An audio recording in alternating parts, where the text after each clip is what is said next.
दोस्तों, बुढ़ापा अर्थात जल्दी बाल सफेद हो जाना, शरीर कमजोर हो जाना, दांत कमजोर होना, गाल अंदर बैठ जाना, जल्दी थक जाना, चेहरा निस्तेज हो जाना, पाचन तंत्र बिगड़ जाना, आंखें कमजोर होना इत्यादि सम्मानित ये सभी लक्ष्य बुढ़ापे की अवस्था में होते हैं। लेकिन अब ऐसा नहीं है। जवानी के दिनों में भी काफी युवा इन बुढ़ापे का शिकार हो जाते हैं। तो आइए इसी बात को हम एक बौद्ध कहानी से समझते हैं। इससे पहले आप इस वीडियो को लाइक करें और अब तक आपने हमारे चैनल को सब्सक्राइब नहीं किया तो प्लीज चैनल को सब्सक्राइब कर ले और बेल नोटिफिकेशन को ऑल पर सिलेक्ट कर दें ताकि हमारी आने वाली वीडियो की सूचना सबसे पहले आपको प्राप्त हो। तो चलिए आज की कहानी को प्रारंभ करते हैं। दोस्तों, एक बार महात्मा बुद्ध एक सम्राट के राज दरबार में जाते हैं और उनसे पूछते ही, राजन बताइए आप लोग की प्रजा कैसी? राजन कहते हैं, हे भगवान, आपने जो उपदेश दिया है इससे हमारी पूरी प्रजा में लोग 60 वर्ष के हैं। उन्हें भी देखने में ऐसा लग रहा है जैसे 20 वर्ष के हो चुके हैं। सबकी ढलती उम्र जैसे रुक गई है, थम गई है। भगवान, सब लोग स्वस्थ हैं। हमारे राज्य में लोग तो बैठकर आराम कर रहे हैं क्योंकि अब किसी को दवा की जरूरत नहीं है। सभी लोग एकदम स्वस्थ हैं। हमारी प्रजा बहुत ही खुश है। दोस्तों, आज की कहानी बहुत ही ज्ञानवर्धक है, इसलिए इस कहानी को अंत तक अवश्य सुनिए। इस कहानी से आप यह जान पाएंगे कि कम उम्र में ही बुढ़ापा क्यों आता है। जैसे कि सभी लोग जानते हैं कि गौतम बुद्ध एक सम्राट भी थे, लेकिन उन्होंने सब कुछ त्याग कर एक सन्यासी का रूप धारण किया था। इसीलिए उन्हें सब पता था हमें क्या खाना चाहिए, हमें कैसी दिनचर्या अपनानी चाहिए। दोस्तों, आज हम महात्मा बुद्ध के 12 महत्वपूर्ण नियम या यह कह लो आज हम पूरे जीवन का रहस्य जानने वाले हैं। इसलिए आप सबसे विनम्र निवेदन है कि पूरी कहानी को ध्यानपूर्वक सुने और इन 12 बातों को सुनकर अपने जीवन में उतार लीजिए। यदि आप इन 12 उपदेशों को अपने जीवन में उतार लेते हैं तो आप अवश्य ही कभी बीमार नहीं होंगे और आपका बुढ़ापा आपको छू भी नहीं पाएगा। दोस्तों, इसे हम एक कहानी के माध्यम से समझते हैं जिससे हर एक बात आपके दिमाग में बैठ जाए और उसे आप जीवन में अपने उतार सके। तो चलिए कहानी को शुरू करते हैं। बहुत समय पहले की बात है। किसी राज्य में भादर सिंह नाम का एक राजा रहता था। राजा बहुत ही दयालु, बहुत दयावान और एक न्यायिक राजा था। उनकी 2 रानियां थीं और दोनों रानियां अति सुंदर थीं। वे रानियां भी उस राजा के स्वभाव पर गईं और वो रानियां भी बहुत ही धार्मिक प्रवृत्ति की थी। राजा इतना न्यायप्रिय था कि उनकी प्रजा कभी भी दुख का सामना ही नहीं करती थी, क्योंकि राजा ने अपने मंत्रिमंडल में 9 ऐसे मंत्रियों का गठन किया था जिनके जिम्मे हर एक विभाग बांटा गया था, जिनको यह कहा गया था कि तुम प्रजा का खान पान का ध्यान रखो। और उन सबको अलग अलग काम बांटे गए थे और उनका इतना सख्त हिदायत था कि किसी को अपने काम में लापरवाही बरतने पर उन्हें मृत्यु दंड दिया जाएगा। इसलिए उनके समूह में मंत्रिमंडल के जो मंत्री थे वे बहुत ही ईमानदारी से काम करते थे और राजा को जब भी कोई न्याय करना होता था तो कभी भी वह किसी के साथ एक पक्षी न्याय नहीं करते थे। वह दोनों पक्ष के एक एक समस्याओं को बहुत ही बारीकी से समझते थे। दोनों के मुद्दों पर ध्यान देकर वहीं पर निष्पक्ष फैसला सुनाते थे। इस तरह से राजा के पूरे राज्य की प्रजा बहुत ही सूखी और राजा हर हफ्ते राज्य का एक चक्कर लगाते थे और पूरे राज्य के जीतने लोग भी थे। उन सबको सभा में बुलाया जाता था। किसके घर में कितना अनाज हो रहा है, किसके घर में खाने के लिए है कि नहीं, इस प्रकार राजा की व्यवस्था होती थी। इसलिए उनकी प्रजा सुखी जीवन व्यतीत कर रही थी। उनका राज्य बहुत अच्छे से चल रहा था। सारी प्रजा सुखी थी और इसी सुख की वजह से हमेशा प्रजा राजा का गुणगान करती थी। ऐसे ही एक दिन सभा चल रही थी। तभी उस सभा में एक किसान और उसकी पत्नी आते हैं और कहते हैं, महाराज, आज हमारे पास एक बहुत बड़ी समस्या है। कृपया आप हमारी समस्या का समाधान करें। राजन बोले, बताइए क्या बात है। किसान कहता है कि मेरे 2 बेटे हैं और अभी उनकी उम्र बहुत कम, अभी से ही उनकी उम्र ज्यादा से ज्यादा 26 से 28 साल की होगी, लेकिन वह देखने में ऐसे लग रहे हैं जैसे उनकी उम्र 60 वर्ष की हो चुकी है। उनके सिर से बाल झड़ते जा रहे हैं, उनका पेट निकलता जा रहा है, वे बहुत आलसी हो गए हैं, कोई भी काम नहीं करते हैं। हमने इधर उधर से बहुत दवाइयां करवाई लेकिन कोई फायदा नहीं हुआ। महाराज कहते हैं ठीक है और अपने मंत्री जी को आदेश देते हुए कहते, मंत्री जी अपने राजवेद से इस किसान के बेटे का इलाज करवाया जाए और जो भी खर्च होगा उसे राज्य कोष से भरा जाए। और मंत्री जी ऐसा ही करते हैं। फिर राजवैद्य किसान के दोनों बेटों का इलाज राजकोष से करते हैं। काफी दिन इलाज चलने के बाद फिर भी वह किसान सभा में उपस्थित होता है और कहता है, महाराज कोई आराम नहीं हुआ, मेरा बेटा वैसे का वैसा ही है। राजा कहते हैं, ठीक है, हम इस पर विचार करेंगे। और इस पर विचार चल ही रहा था कि तभी उस गांव से एक पति पत्नी रोते हुए आते हैं और वह भी उसी समस्या का निवारण करना चाहते थे।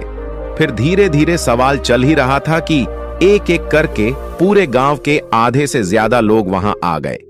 राजा असमंजस में पड़ गया। उन्होंने तुरंत आपातकालीन सभा बुलाई कि राज्य में जीतने भी वैध है, सबको बुलाया जाए और दिखाया जाए कि आखिर ऐसी क्या समस्या है जिसकी वजह से हमारे राज्य के सभी नवयुवक बूढ़े दिखने लगे हैं। इस समस्या पर पूरा शोध किया जाए। राजा का यह सख्त आदेश था कि जल्द से जल्द इस पर कार्रवाई किया जाए और पूरे राज्य में छानबीन की जाए। सभी का घर घर जाकर पता लगाया जाए कि इसका कारण क्या है। जितनी भी प्रसिद्ध वैद्य थी सभी को बुलाया गया और फिर एक आपातकालीन बैठक की गई और उस आपातकालीन बैठक में सारे विचार विमर्श किया गया। राजा ने सभी वेदों से कहा, आप लोगों के पास 10 दिन का समय है और इस 10 दिन के अंदर पूरे राज्य के हर एक घर की बीमारी का पता लगाइए। ऐसी कौन सी बीमारी है या ऐसी कौन सी चीज है जिसे खाने से यह बीमारी हो रही है। राजा ने कहा कि जो भी राज्य में इस बीमारी का सही सटीक पता लगाएगा उस राजवैद्य को उचित पुरस्कार के रूप में एक राज दे दूंगा। अब सारे वैद्य एकदम से एक तल्लीन होकर जुट गए और घर घर जाकर रात दिन एक एक करके पूरा 10 दिन छानबीन की। फिर वे एक दिन जब राज्य की सभा लगती है तो उस राज्य में सारे राज्य वैद्य और पूरे राज्य के लोग इकट्ठा होते हैं। फिर राजा एक एक करके सारे वैद्य से पूछते हैं। तब सारे राजवैद्य अपने अपने विचार रखते हैं, महाराज हमने पूरी छानबीन किया और छानबीन के हिसाब से हमने लोगों का उपचार भी किया, लेकिन किसी को आराम नहीं मिल रहा है। फिर एक राजवेद खड़े होते हैं जो बहुत ही बुजुर्ग थे। उनकी उम्र लगभग 125 वर्ष या 130 साल की थी और उन्होंने कहा, हमारा जो अपना निष्कर्ष निकला, हमारा जो अपना अनुभव है, उस अनुभव से हमें यही लगता है कि हमारे यहाँ रहन सहन और यहाँ के खाने में कुछ दिक्कत हो रही है जिसके वजह से ये सब हो रहा है, लेकिन हमारे पास इसका सटीक जवाब नहीं है। राजा उस बुजुर्ग राजवैद्य की बात सुनकर वह राजा असमंजस में पड़ जाते हैं कि 130 साल के बुजुर्ग यह बात बता रहे हैं। तो राजा ने कहा, इसका समाधान क्या होगा? अब इसका समाधान भी आप ही बताइए, क्योंकि हम आज 1 महीने से इस कारण से चिंतित हैं। 1 महीने से हमारी प्रजा परेशान हो रही है और इसे देखकर हम लोग इसी सोच से परेशान होते जा रहे हैं। मेरे भी बाल झड़ने शुरू हो गए हैं। हमारे परिवार में महारानियां, राजकुमार, राजकुमारी या जो भी है, सब लोग इस समस्या से परेशान हैं। आखिर समाधान तो बताइए। फिर वो राजवैद्य हाथ जोड़कर खड़े होते हैं और राजा से कहते हैं, राजन हमें क्षमा करिए, लेकिन हमारे पास इसका कोई उपाय नहीं है। उन्होंने आगे कहा, इन सारी समस्याओं का समाधान एक ही व्यक्ति के पास है। अगर उस व्यक्ति को बुला लिया जाए तो आपके राज्य की सारी समस्याएं खत्म हो जाएंगी, सारी बीमारियां हमेशा के लिए खत्म हो जाएंगी। उनके अलावा इसका समाधान किसी के पास नहीं है। महाराज कहते हैं, वैद्य जी हमें जल्दी बताइए, इस शुभ काम के लिए देरी मत करिए। मुझे जल्द से उस महापुरुष, उस ज्ञानी का नाम बताइए और अब हम उन्हें अपने राज्य में आमंत्रित करेंगे।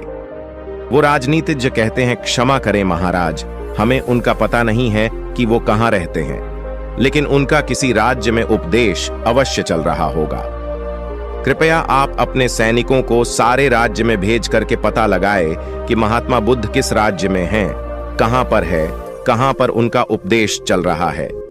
केवल उन्हीं के पास इस समस्या का समाधान है और दूसरा किसी के पास इसका कोई समाधान नहीं। राजा यह बात राज्य वैद्य की मुंह से जैसे ही सुनते हैं, उन्होंने अपने सबसे काबिल मंत्री को यह आदेश देते हैं कि जल्द से जल्द महात्मा बुद्ध का पता लगाया जाए और उन्हें आदर सम्मान के साथ अपने राज्य में लाया जाए। यह हमारा सख्त आदेश है। इसके लिए जितने भी गुप्तचर चाहिए उन्हें ले लिया जाए और उनका जल्द से जल्द पता लगाया जाए कि इस समय महात्मा बुद्ध का किस राज्य में उपदेश चल रहा है। वह जरूर आएंगे। उनको हमारा संदेश भेजिए, उनको कहिए कि सम्राट बुलाए है।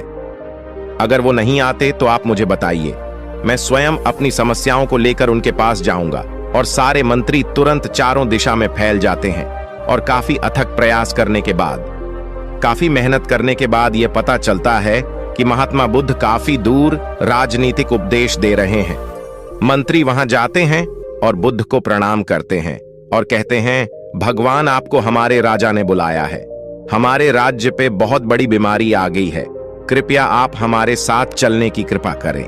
महात्मा बुद्ध इतने दयालु, इतने हंसमुख, उनका तो बस एक ही उपदेश था कि इस धरती पर हर एक प्राणी स्वस्थ और निरोग रहे, किसी के मन में छल ना रहे, कपट ना रहे, कोई दुखी ना रहे, सभी लोग हंसते रहे। जैसे ही उन्होंने सैनिकों के मुंह से सुना, उन्होंने कहा, क्यों नहीं, हम तुरंत चलते हैं।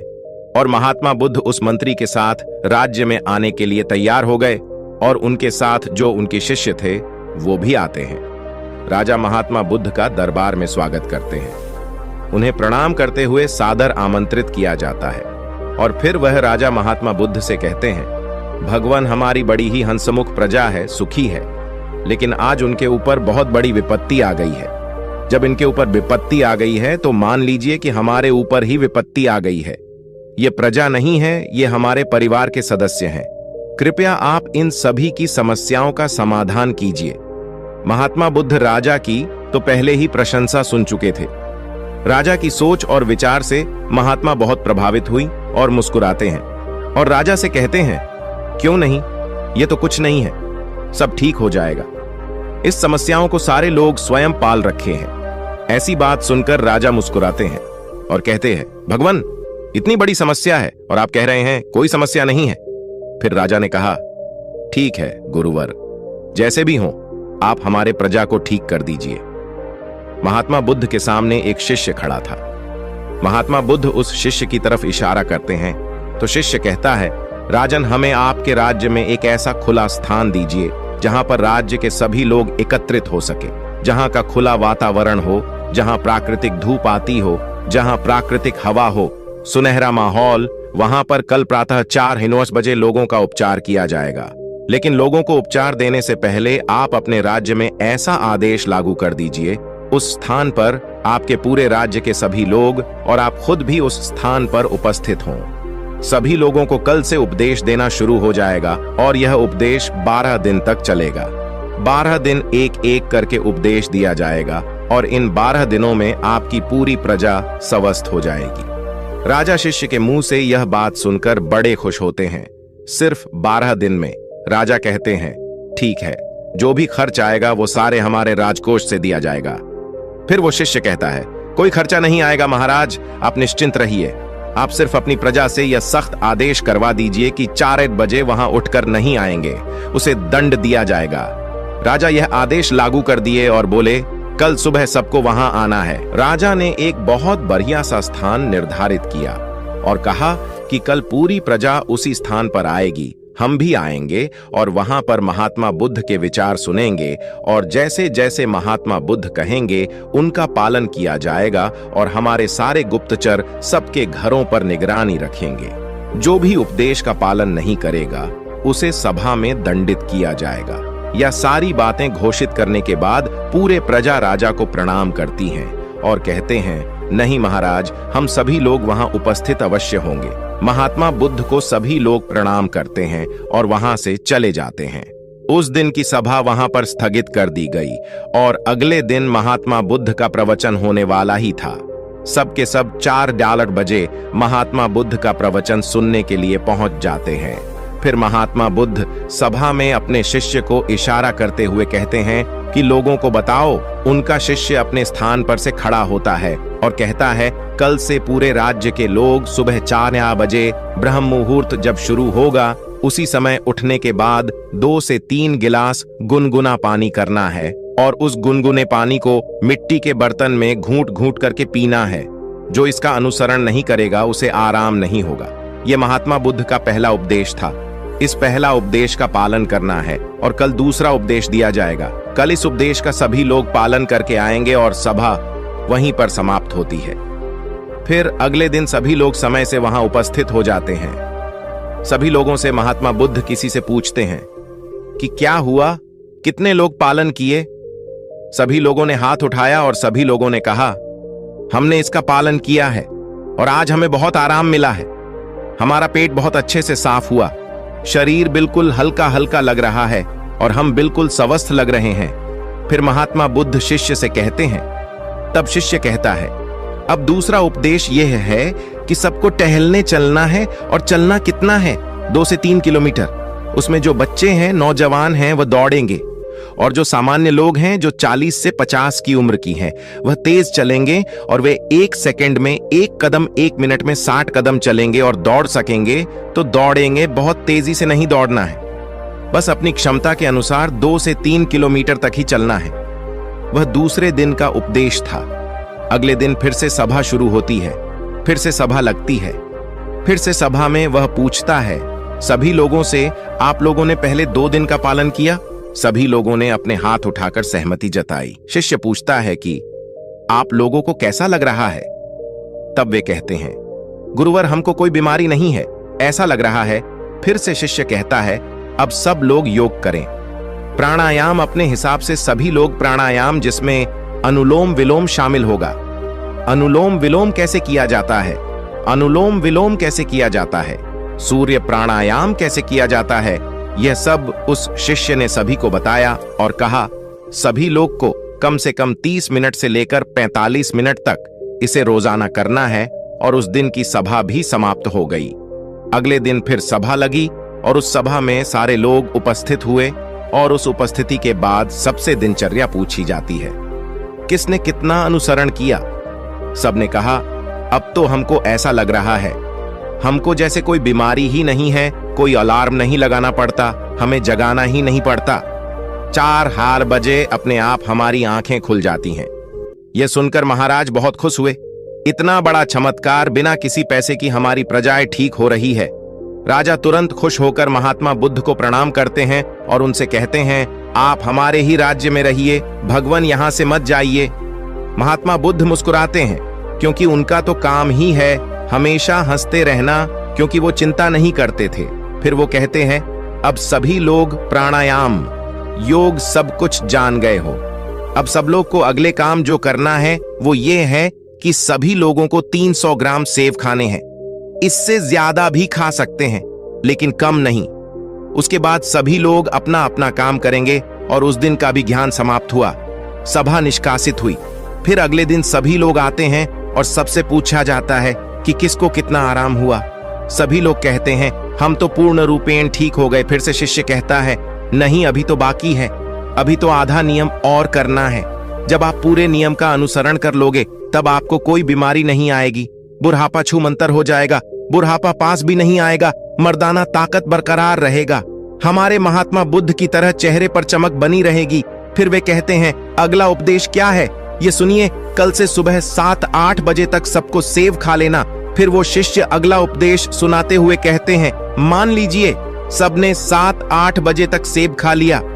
उसके बाद 2-2.5 घंटे बाद सबको अपना पेट भर खाना खाना है, रोज का जैसे खाते हैं। और खाना खाने के बाद क्या करना है, अब वह सुन लीजिए।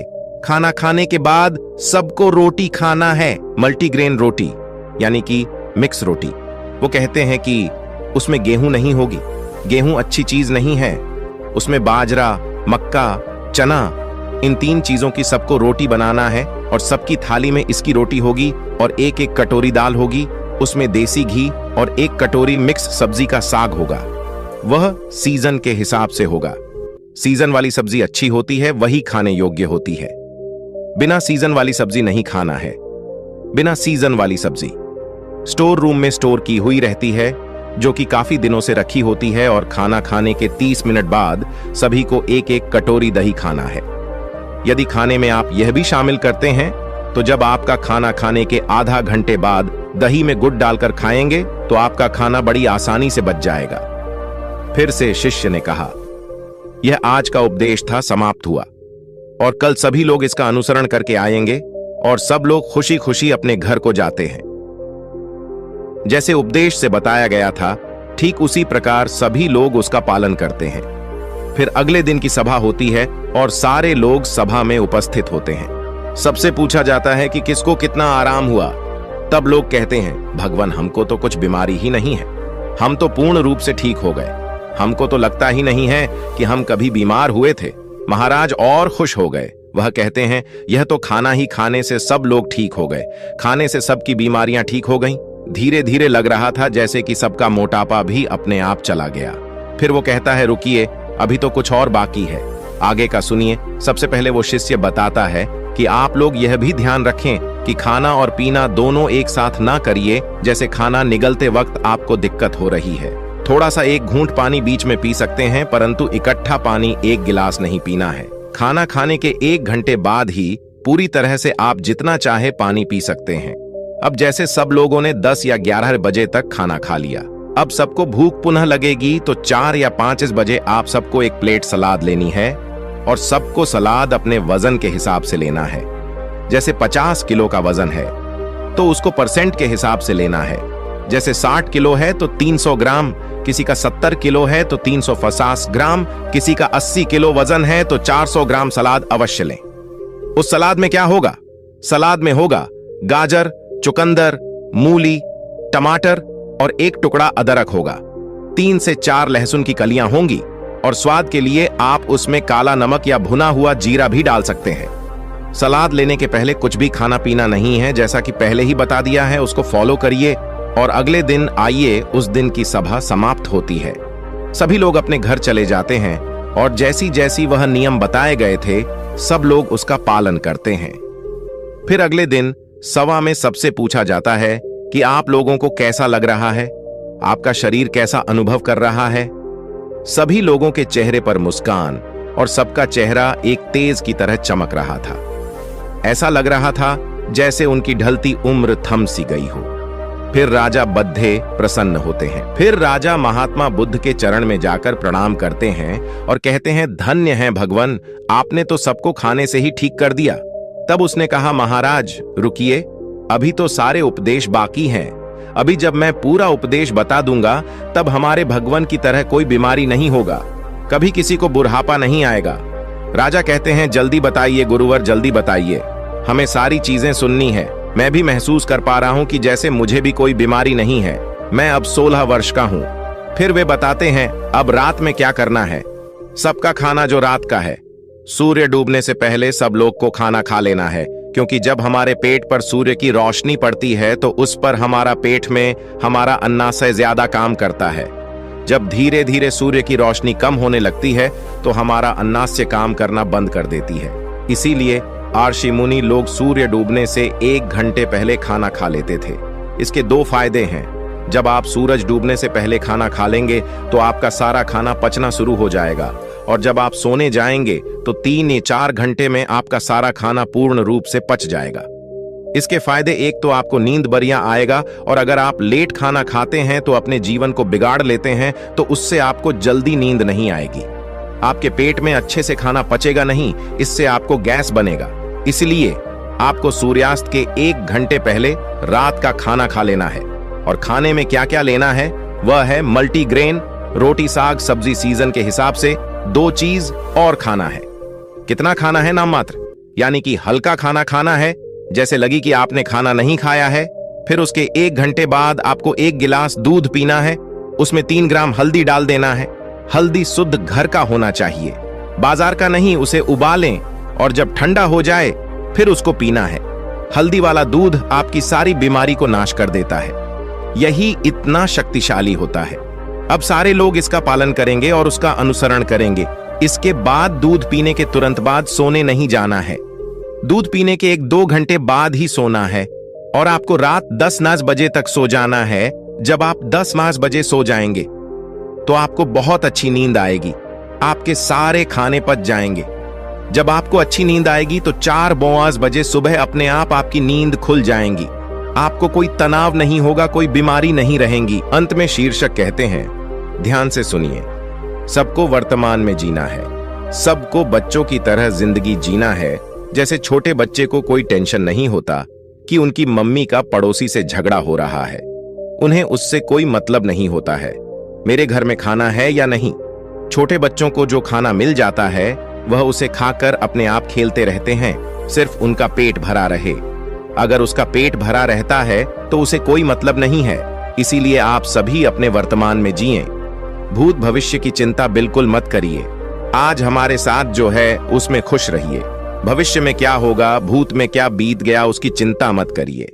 जब आप वर्तमान में जिएंगे तो कोई तनाव नहीं होगा, कोई चिंता नहीं होगी और तब कोई बीमारी भी नहीं पड़ेगी। तो ये सब नियम का पालन करना है। और एक बात की, कभी भी बाहर की चीज मत खाइए। जो खाना है अपने घर पर शुद्ध बनाकर खाइए, क्योंकि बाहर की चीजों में बहुत ज्यादा मिलावट हो रही है। इन सभी को उपदेशों को जो पालन करेगा वह कभी भी बूढ़ा नहीं होगा, उसे कभी बीमारी नहीं होगी। इसी नियम का सब लोग पालन करेंगे। फिर 1 महीने बाद यहीं पर एक सभा लगेगी और उसे सभा में सभी लोग उपस्थित होंगे। और इस तरह समय बीत गया। 1 महीने बाद महात्मा बुद्ध फिर महाराज के पास पहुंची। महाराज दौड़कर उनका स्वागत करते हैं, सम्मान के साथ अपने राज दरबार में बुलाते हैं। आइए गुरु घर, या तो आपका राज्य है। महात्मा बुद्ध मुस्कुराते हैं और पूछते हैं, बताइए राजन, आप लोग कैसे हैं, आपकी प्रजा कैसी है। राजन कहते हैं, भगवान, आपने जो उपदेश दिया है उससे हमारी पूरी प्रजा में जो लोग 60 वर्ष की थी, उन्हें देखने में ऐसा लग रहा है जैसे भी 21 वर्ष के हो गए हैं। सबकी ढलती उम्र थम सी गई है। हमारे राज भर में लोग तो बैठकर आराम कर रहे हैं, क्योंकि अब तो कोई भी दवा की जरूरत नहीं है। सभी लोग एकदम स्वस्थ, हमारी प्रजा बहुत खुश है। तो दोस्तों, स्वास्थ्य के लिए महात्मा बुद्ध के 12 उपदेश आपको कैसे लगी, कमेंट करके अवश्य बताइएगा। यदि आप सहमत हैं तो नमो बुद्धाय अवश्य कहिएगा। मिलते हैं एक नए वीडियो में एक नए शिक्षा के साथ। तब तक आप इस वीडियो को लाइक करके चैनल को सब्सक्राइब कर दीजिए और बेल वाले आइकन को ऑल पर सिलेक्ट करें, ताकि आपको इसी तरह की बुद्धा स्टोरी मिल सके। नमो बुद्धाय।